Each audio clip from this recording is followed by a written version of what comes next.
namna ya kukata tiketi kwenye treni za SGR. Unachotakiwa kufanya ni kuingia kwenye Google Chrome au Google, huduma yote ya Google, alafu utakuja sehemu ya kusearch, utasearch TRC. Ili ni shirika la reli Tanzania. Alafu utasearch. Kisha search zitafunguka nyingi hapa chini. Unachotakiwa kufanya ni kuklik hiyo inayofunguka ya kwanza. Alafu yenyewe itakuleta hapa. Unaona? Kusoma hapo ni shirika la reli na kila kitu. Tunachodeal nacho sisi ni hii mwendo kasi. Kwa hiyo utakuja hapa sehemu iliyoandikwa tiketi za SGR hapa. Hapa ni tiketi za hii treni ya kawaida. Unaona? Kwa hiyo tunachodeal nacho ni hapa tiketi za SGR hapa. Sawa? Hapa unachotakiwa kufanya ni kulog in. Kama hauna account, utaenda sehemu hapa ya kulog in, alafu utabonyeza ku sign up. Unaweza kufuata maelekezo tu mengine yote. Lakini pia kwa video inayofuata itakuwa inakuelekeza namna ya kusign up. Kwa hiyo usiache kusubscribe kwenye hii channel, kwa sababu video inayofuata itakuwa inakuelekeza namna ya kusign up. Kwa hiyo kwa mimi hapa na email yangu tayari. Sawa?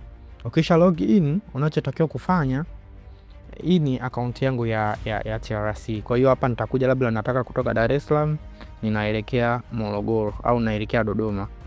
Hapo unaweza kaona hapa zinakuwepo, zipo nyingi sana. Kuna Morogoro, Mkata, sijui wapi huko mpaka Dodoma. Morogoro, Dodoma.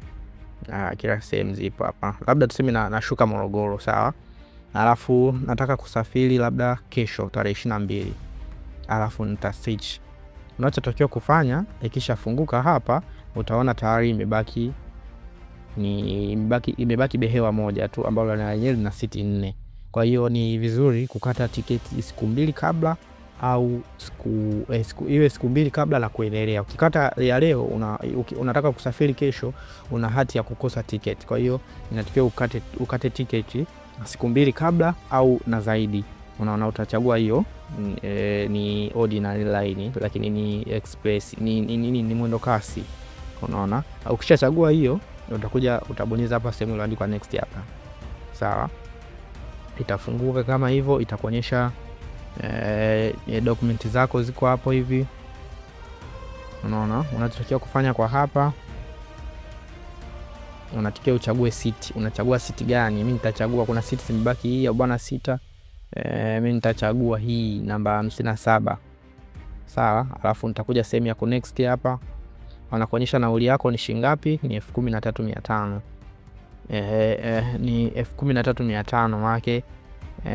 Kwa unatakiwa kulipia 13500. Alafu uta payment hapo watakutumia control number. Utaenda kwenye control number yako ni hii hapa. Kwa utaenda kwenye M-Pesa hapa, wanakuwekea muda ambao ina expire hapa. Kwa hiyo utaenda kwenye M-Pesa, utaenda kwenye huduma za kiserikali kulipa kwa control number. Utaenda utakopi control number, utaenda utaipaste, alafu utalipia. Ukishalipia tayari tiketi yako wanakutumia kwa email yako ambayo ulijaza, au watakutumia sana ni kwenye email ndio wanakutumia tiketi yako. Lakini pia ukishakata tiketi ukiona hujapokea hujapokea message, unaweza ukaenda pale na control number yako. Unaenda tu paka pale station, unaenda na control number yako, unampa control number, na mimi sijapata tiketi. Akiingiza hii control number pale, anaweza kukupa tiketi yako na atakuelekeza siti ya kwenda kukaa. Ni hivyo tu, njia ni rahisi.